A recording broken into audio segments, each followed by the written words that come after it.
Bonjour ou bonsoir, tout dépend de l'heure à laquelle vous recevez cette vidéo. Bienvenue à la rubrique Yenscom sur votre petit écran. Yenscom sur votre petit écran, c'est une rubrique de formation gratuite proposée par l'équipe de Yenscom au Collège de Saint-Esprit à la rue d'Osa, Cap Haïtien, Haïti. Aujourd'hui, dans cette vidéo, nous sommes venus vous parler des 5 solutions pour une meilleure articulation.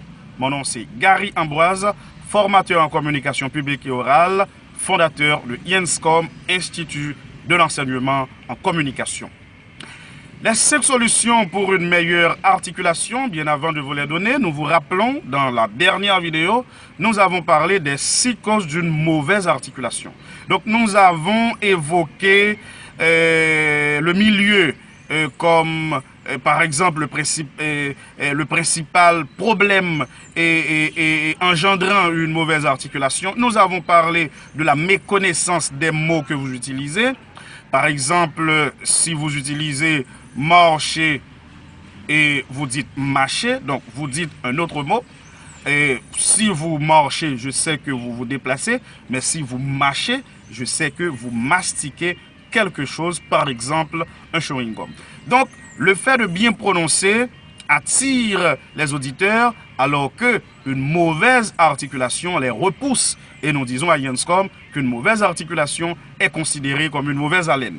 Donc, si votre travail est de parler devant des gens, votre travail, c'est de transformer, de donner, d'éduquer, etc., par la parole, bien évidemment, il vous faut comprendre que l'articulation est une meilleure arme qui puisse justement permettre aux gens de donner de l'importance à ce que vous dites et donner de l'importance à vous qui le dites. Eh bien, la première solution pour une bonne articulation, mes chers amis, c'est le fait de bien connaître les mots que vous utilisez. Donc, connaître un mot signifie connaître sa structure, sa constitution. C'est la façon dont le mot s'écrit et dont il se prononce. Donc, si vous connaissez l'orthographe du mot, vous connaissez sa phonétique, eh bien, vous allez tout simplement prononcer le mot comme il s'écrit. Parce que dans la majeure partie des cas, les mots se prononcent comme il s'écrit. Donc, lorsque vous utilisez le mot, le fait que vous le connaissez, vous allez écrire le mot avec votre bouche. Donc, vous allez bien le prononcer. La deuxième solution pour une bonne articulation, c'est le fait de changer de milieu. Oui, dans la dernière vidéo, nous avons dit qu'une fois que vous avez été élevé dans un milieu où l'on prononce mal les mots, si vous avez été confié dans une école où les professeurs, les élèves prononcent mal les mots, dans votre quartier on prononce mal les mots, vous allez à votre tour prononcer mal les mots. C'est pour cela qu'il vous faut changer de milieu. Quand on vous dit de changer de milieu, ce n'est pas parce que vous allez vous déplacer, vous allez laisser là où vous êtes. Non, ce n'est pas ça. Vous allez commencer à écouter d'autres personnes. Des personnes qui prononcent bien les mots pendant que vous allez imiter leur prononciation. Donc, changer de milieu pour nous, c'est de changer et de locuteur. C'est-à-dire d'entendre ceux-là qui parlent bien. À la radio, à la télévision, vous allez vous mettre à écouter les gens qui prononcent bien et à votre tour, vous allez prononcer bien. Pourquoi vous prononcez mal? C'est parce que vous écoutez des gens qui prononcent mal, à votre tour, vous prononcez mal. Maintenant, vous allez changer, vous allez changer de méthode, vous allez maintenant vous mettre à écouter les gens qui prononcent bien. Ça, c'est la deuxième solution.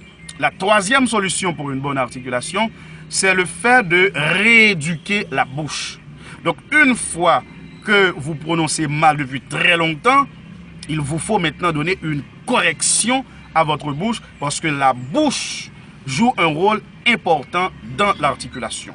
Les lèvres jouent un rôle important, la langue joue un rôle important, les muscles du visage jouent un rôle important dans l'articulation. Donc vous allez rééduquer cette partie-là pour qu'elle soit apte à bien prononcer les mots que vous utilisez à l'oral. Donc comment faire?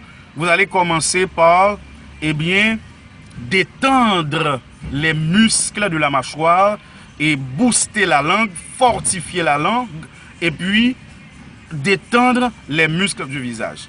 Donc c'est comme pour un footballeur qui doit courir pendant 90 minutes. Donc s'il doit courir, il doit d'abord s'exercer à tonifier, à renforcer ses jambes. Donc si vous n'êtes pas entraîné à prononcer des mots, une fois que vous allez les prononcer, vous allez mal articuler. C'est pour cela qu'il vous faut rééduquer la bouche. Donc pour la rééduquer, d'abord, vous allez faire des exercices, par exemple, qui vont permettre d'abord à la langue d'être tonifiée. Hein? Parce que généralement, si la langue est paresseuse, si la langue est faible, hein, il y a une faiblesse au niveau de la langue, vous n'allez pas pouvoir bien prononcer. Donc pour faire, vous allez avoir besoin d'un accessoire. Donc, nous prenons un accessoire. Voilà, c'est un stylo, c'est un crayon et nous aurons justement à vous parler du crayon. Ce que vous allez faire, c'est que vous allez booster la langue. Vous allez booster la langue en plaçant le crayon ou le stylo ici, comme ça, et puis vous allez passer votre langue en dessus et en dessous, en dessus et en dessous, en dessus et en dessous. Je vous montre, c'est comme ça. Ok. Ok. Donc vous faites ça pendant quelques minutes de manière à donner une force à la langue. Ensuite, vous allez prendre les deux mains. Hein? Vous prenez les deux mains. Maintenant, vous allez commencer par masser les muscles du visage. Donc, vous faites ça chaque matin devant votre miroir avant de vous baigner. Ok? Vous massez cette partie-là parce qu'elle est très importante dans l'articulation. Ensuite, qu'est-ce qu'il vous faut faire? Vous allez commencer par muscler ou bien tonifier les muscles des lèvres. Donc, d'abord, vous allez trier vos lèvres. Vous allez faire comme les bébés. Cet exercice, par exemple, vous allez faire...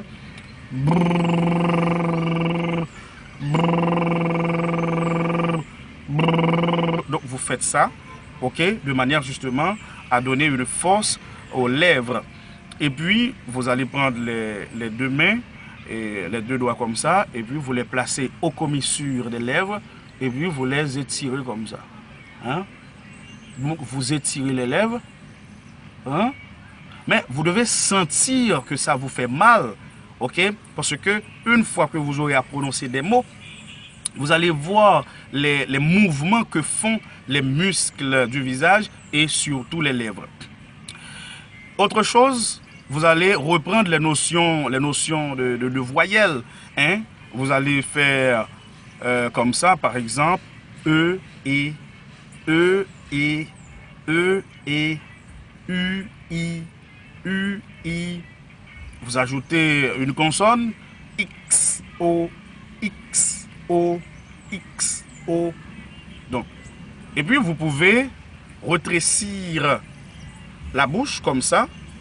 Vous rétrécissez la bouche et puis vous relâchez. Vous rétrécissez la bouche et puis vous relâchez. Par exemple, vous faites ça. Mais vous devez sentir que ça vous fait mal. Hein? Et puis vous relâchez. Maintenant, si je dis par exemple la rue, vous remarquez? La bouche s'allonge. La rue. La rue. Donc c'est comme ça.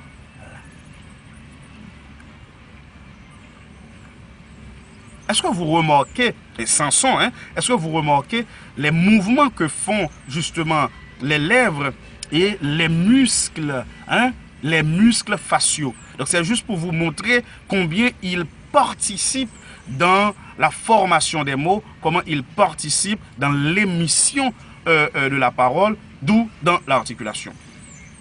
Maintenant, après les exercices de détente des muscles, pour justement les rendre souples, vous allez passer à la quatrième solution, mes chers amis. La quatrième solution, c'est de vous exercer avec les vire-langues. Les vire-langues sont des phrases difficiles dans leur prononciation et vous allez avoir besoin maintenant du crayon. Je reviens avec le crayon ou bien le stylo et je dois vous dire que le stylo ou bien le crayon est utilisé et pendant des siècles dans l'oratoire,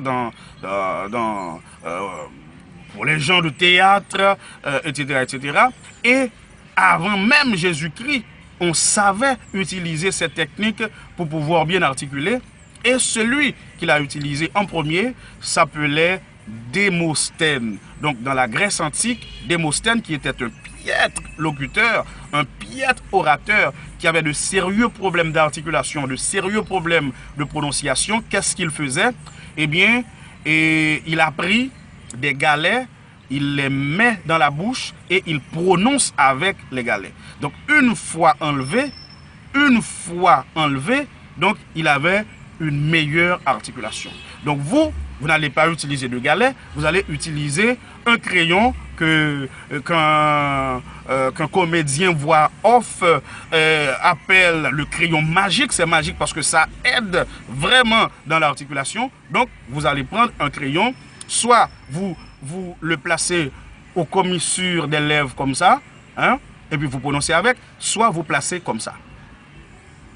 Et puis vous prononcez des mots difficiles. Par exemple, je vous donne une virlangue.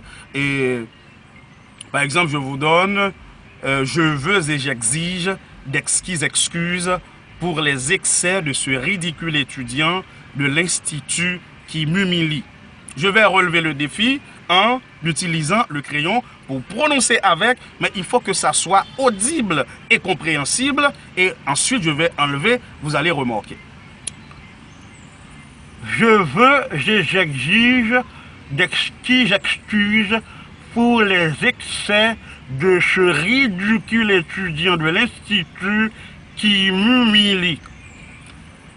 La première fois que vous aurez à faire ça, vous allez vous mettre à baver.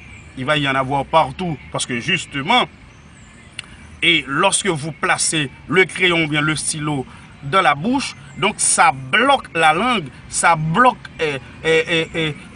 cette partie de la mâchoire. Et une fois que vous vous efforcez de prononcer bien avec ça, lorsque vous l'enlevez, vous allez avoir une articulation plus que parfaite. La cinquième, la toute dernière solution pour une meilleure articulation, mes chers amis, c'est le fait de dormir avant toute intervention orale. Donc, si vous aurez à faire une intervention orale, la veille, il vous faut bien dormir parce que si vous n'avez pas bien dormi, vous allez avoir cette partie qui est crispée, qui est tendue. C'est pour cela que nous vous demandons de bien dormir avant toute intervention orale.